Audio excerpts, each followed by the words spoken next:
श्री स्वामी समर्थ. आज 11 मार्च मंगळवार.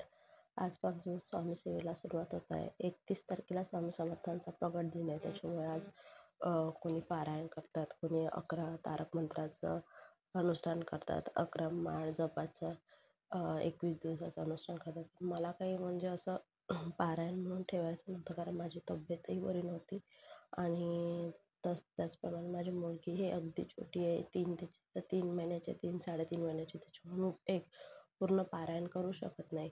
पण तरी पण माझी खूप इच्छा होती. मी दरवर्षी पारायण करायची. माझे 11, 7 असे पारायण झाले आहेत. त्याचप्रमाणे 11 गुरुवारसुद्धा झालेले आहे.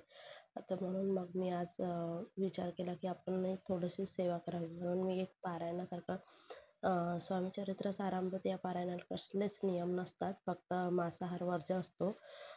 त्याच्यामुळे मी पारायणाची मांडणीसुद्धा अशी केलेली नाही आहे. मी देवघरातच ठेवून केलं आहे आणि मंगळवार असल्यामुळे माझा मंगल कलश आणि दिवा हा असतोच. तुम्ही आधी या व्हिडिओमध्ये बघितला आहे. तर तुम्हीसुद्धा एक छोटीशी सेवा करू शकता. काय नुसतं काही नाही बनलं तरी आपण 7 अध्याय एका दिवसात 7 अध्याय असे 7 त्रिक 21 म्हणजे 7 पारायण आपण 21 दिवसापर्यंत करू शकतो.